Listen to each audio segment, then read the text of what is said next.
Hello students, you coaching classes में आपका स्वागत है। आज हिंदी ग्रामर से संबंधित इंपॉर्टेंट क्वेश्चन लेकर के आ गए हैं स्टूडेंट, जिसमें से आधुनिक काल से संबंधित इंपॉर्टेंट ऑब्जेक्टिव क्वेश्चन देखेंगे स्टूडेंट। यहाँ पर जितने भी इंपॉर्टेंट क्वेश्चन है आधुनिक काल से संबंधित, ये स्टूडेंट तैयार किया गया है, वेरी इंपॉर्टेंट है, तो इसे आपको नोट डाउन करना है स्टूडेंट और तैयार करना है।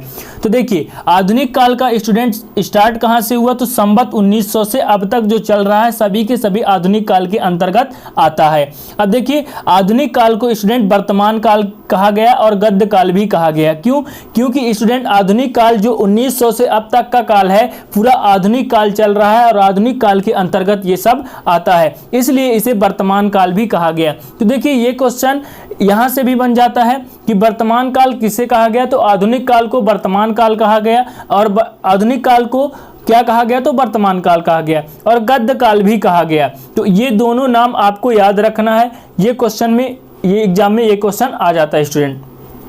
अब देखिए, हमने देखा था प्रीवियस वीडियो में कि हिंदी गद्य का जनक कौन है, तो हिंदी गद्य का जनक भारतेंदु हरिश्चंद्र को माना जाता है। अब इसे गद्य काल भी कहा जाता है, तो गद्य का जनक भी जानना जरूरी है, तो भारतेंदु हरिश्चंद्र को कहा जाता है। अब देखिए, जो स्टूडेंट भारतेंदु हरिश्चंद्र को हिंदी गद्य का जनक कहा जाता है और आधुनिक काल को इनको कई स्टूडेंट पार्ट में विभाजित किया गया है, निम्नांकित युगों में विभाजित किया गया है। तो ये आप देख सकते हैं कि कितना विभाजित किया गया है और ये भी आपको एग्जाम में देखने को मिलेगा स्टूडेंट। भारतेंदु युग सबसे पहले देख सकते हैं सन 1850 ईस्वी से 1900 तक, द्विवेदी युग 1900 से 1920 तक, छायावाद स्टूडेंट 1920 से 1936 तक, प्रगतिवाद 1936 से 1943 तक, प्रयोगवाद 1943 से 1950 तक और नई कविता 1950 से अब तक की जो चल रही है स्टूडेंट। इसके बाद देखते हैं इंपॉर्टेंट ऑब्जेक्टिव क्वेश्चन, भारतेंदु युग का नाम पड़ा। भारतेंदु युग का किसके ऊपर नाम पड़ गया, तो भारतेंदु हरिश्चंद्र के नाम पर पड़ गया। भारतेंदु युग का नाम भारतेंदु हरिश्चंद्र के नाम पर पड़ा। द्विवेदी युग का नाम किसके ऊपर पड़ा, तो आचार्य महावीर प्रसाद द्विवेदी के नाम पर द्विवेदी युग का नाम पड़ा। तो आपको ये याद रखना है। इसके बाद देखिए, हिंदी साहित्य का प्रवेश द्वार किसे माना जाता है, तो भारतेंदु युग को हिंदी साहित्य का प्रवेश द्वार माना जाता है, इंपॉर्टेंट क्वेश्चन। और हिंदी साहित्य का नवजागरण युग कौन सा है, तो भारतेंदु युग। भारतेंदु युग को हिंदी साहित्य का प्रवेश द्वार माना जाता है और हिंदी साहित्य का नवजागरण युग भारतेंदु हरिश्चंद्र है। इसके बाद देखिए, भारतेंदु युग की भाषा कौन सी है। अभी आपने देखा कि भारतेंदु युग का नाम किसके ऊपर पड़ा, तो भारतेंदु हरिश्चंद्र के नाम पर पड़ा और द्विवेदी युग का स्टूडेंट तो आचार्य महावीर प्रसाद द्विवेदी के नाम पर पड़ा। हिंदी साहित्य का प्रवेश द्वार किसे माना जाता है, तो भारतेंदु युग को ही माना जाता है और नवजागरण युग किसे कहा जाता है, तो भारतेंदु युग को ही कहा जाता है। इसके बाद देखिए कि भारतेंदु युग की जो भाषा है वो कैसी है, तो काव्य के लिए ब्रज भाषा एवं गद्य के लिए खड़ी बोली का प्रयोग किया गया है। देखिए, काव्य के लिए भारतेंदु युग में ब्रज भाषा का प्रयोग किया गया है, किंतु जब गद्य लिखा गया है स्टूडेंट, गद्य में खड़ी बोली का प्रयोग किया गया है स्टूडेंट। अधिकतर आप देखेंगे गद्य में खड़ी बोली का ही प्रयोग किया गया है। देखिए, जब गद्य में स्टूडेंट, गद्य के जो उनके रचनाकार होते हैं, लेखक होते हैं स्टूडेंट, जब उनकी हम रचना लिखते हैं, आता है भाषा शैली, तो उसमें आपको लिखना पड़ता है कि उसका भाषा लिखना पड़ता है। जो कवि होते हैं कि इन्होंने अपने कविता में अपने स्टूडेंट जो रचना किया है उसमें किस भाषा का प्रयोग किया गया है, तो गद्य में जितने भी कवि हैं अधिकतर देखेंगे आप स्टूडेंट तो खड़ी बोली का प्रयोग किए हैं। तो क्या हो जाएगा, खड़ी बोली। भारतेंदु युग की जो भाषा है, काव्य में ब्रज भाषा और गद्य में खड़ी बोली का प्रयोग किया गया है। इसके बाद देखिए, भारतेंदु युगीन जो काव्य है उसका प्रमुख स्वर कैसा है, तो राष्ट्रीयता की भावना स्टूडेंट कैसी है, तो प्रमुख स्वर राष्ट्रीयता की भावना। अब इसके बाद देखिए, इंपॉर्टेंट क्वेश्चन और लेकर के आए हैं स्टूडेंट, कम से कम स्टूडेंट 50 से 60 ऑब्जेक्टिव क्वेश्चन है।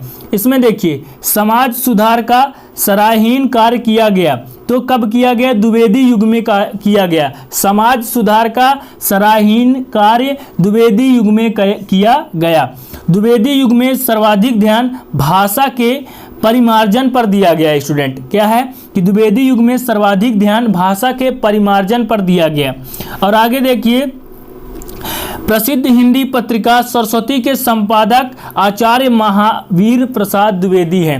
तो ये इंपॉर्टेंट है कि जो सरस्वती के हिंदी पत्रिका सरस्वती के संपादक कौन है, तो आचार्य महावीर प्रसाद द्विवेदी है। इसके बाद देखिए द्विवेदी युग के प्रमुख कवि। अब द्विवेदी युग किसके नाम पर पड़ा, तो आचार्य महावीर प्रसाद द्विवेदी के नाम पर पड़ा। किंतु द्विवेदी युग के प्रमुख कवि कौन है, तो द्विवेदी युग के प्रमुख कवि हैं मैथिली शरण गुप्त जी। कौन है, तो मैथिली शरण गुप्त। और भारत भारती के रचनाकार कौन है, तो मैथिली शरण गुप्त ही हैं। यहाँ पर मैथिली शरण गुप्त को राष्ट्र कवि कहा जाता है। ये स्टूडेंट इसमें ट्रिपल स्टार आप बना लीजिएगा, वेरी इंपॉर्टेंट क्वेश्चन है यहाँ पे कि राष्ट्र कवि किसे कहा जाता है, तो मैथिली शरण गुप्त को राष्ट्र कवि कहा जाता है। ये आपको 12th क्लास में पूछा जाता है और आपको स्टूडेंट देखने को मिलेगा, देखिएगा पेपर में कि राष्ट्र कवि किसे कहा जाता है, तो मैथिली शरण गुप्त को कहा जाता है। देखिए स्टूडेंट, अगर ये पॉइंट आप याद रखते हैं कि द्विवेदी युग के प्रमुख कवि मैथिली शरण गुप्त हैं और भारत भारती की रचनाकार भी मैथिली शरण गुप्त हैं और मैथिली शरण गुप्त को राष्ट्र कवि कहा जाता है, ये तीनों पॉइंट याद रखेंगे। जब इनकी रचना लिखेंगे स्टूडेंट, भाषा शैली लिखेंगे, तब उसमें आप ये पॉइंट लिख देंगे, तो जो आप लिखेंगे तो वो स्टूडेंट पॉइंट अच्छे से संयोजित हो जाता है और स्टूडेंट जो आपका कॉपी चेक करेगा तो बढ़िया नंबर देगा। तो यहाँ पर देख सकते हैं कि मैथिली शरण गुप्त, सभी का आंसर जो है मैथिली शरण गुप्त ही है कि द्विवेदी युग के प्रमुख कवि मैथिली शरण गुप्त, भारत भारती के रचनाकार मैथिली शरण गुप्त और राष्ट्र कवि किसे कहा जाता है, ये इंपॉर्टेंट पॉइंट है, तो मैथिली शरण गुप्त को ही कहा जाता है। खड़ी बोली में रचित प्रथम महाकाव्य, अब प्रथम महाकाव्य खड़ी बोली में कौन सा है, तो प्रिय प्रवास, ये भी इंपॉर्टेंट है। खड़ी बोली में रचित प्रथम महाकाव्य कौन सा है, प्रिय प्रवास। और प्रिय प्रवास के रचनाकार कौन है, अयोध्या सिंह उपाध्याय हरिऔध। कौन है, तो अयोध्या सिंह उपाध्याय हरिऔध। देखिए इतना इंपॉर्टेंट क्वेश्चन, तो प्रिय प्रवास के रचनाकार कौन है, तो अयोध्या सिंह उपाध्याय हरिऔध। फिर है अगला क्वेश्चन, ब्रजभाषा के स्थान पर खड़ी बोली को काव्य भाषा के रूप में स्थगित किया गया द्विवेदी युग में। ब्रजभाषा के स्थान पर खड़ी बोली को प्रयोग किया गया किसमें, तो द्विवेदी युग में। फिर इसके बाद देखिए छायावाद आ गया आपका।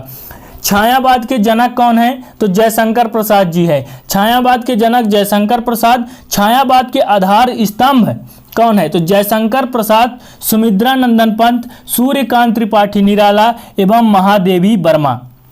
देखिए ये जो क्वेश्चन है इतना इंपॉर्टेंट है स्टूडेंट कि ऑब्जेक्टिव क्वेश्चन के साथ साथ आपको 2 नंबर के क्वेश्चन भी पूछे जाएंगे कि छायावाद के आधार स्तंभ कौन है, तो आप स्टूडेंट यहां पर बोल सकते हैं। और देखिए इसको याद कैसे करना है, प्रसाद पंत निराला वर्मा, प्रसाद पंत निराला वर्मा आप याद करेंगे। इसके बाद आप स्टूडेंट प्रसाद किसका है, तो जयशंकर प्रसाद, पंत सुमित्रा नंदन पंत और स्टूडेंट निराला तो सूर्यकांत त्रिपाठी, निराला वर्मा मीन्स महादेवी वर्मा हो जाएगा।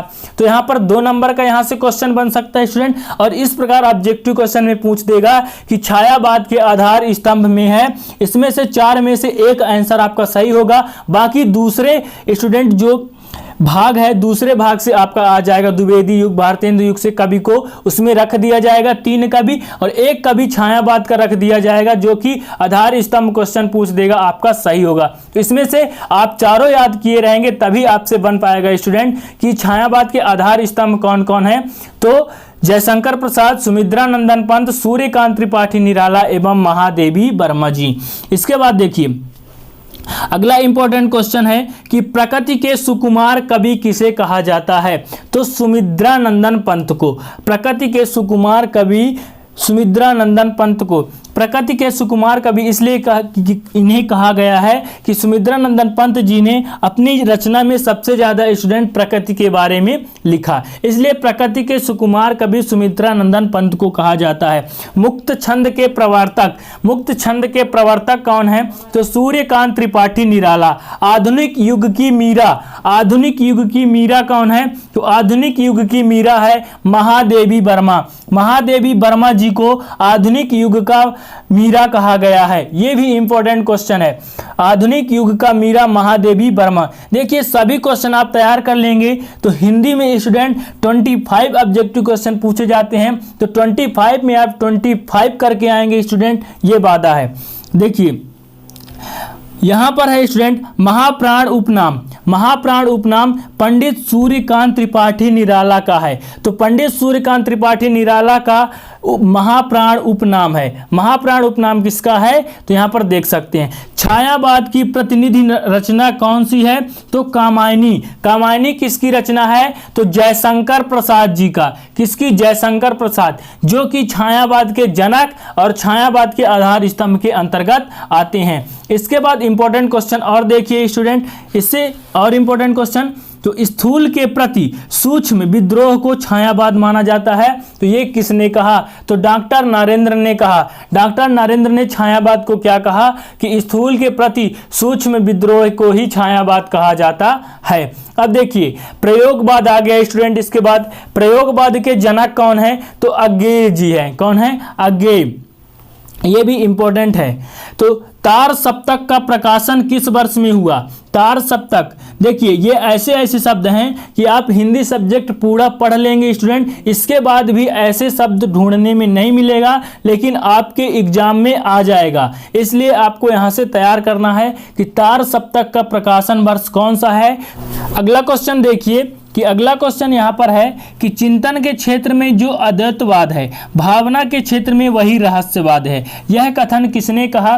तो ये कथन आचार्य रामचंद्र शुक्ल का है। अब देखिए प्रकृति के सूक्ष्म सत्ता का दर्शन ही रहस्यवाद है, ये कथन किसने कहा? तो मुकुटधर पांडेय का है ये कथन।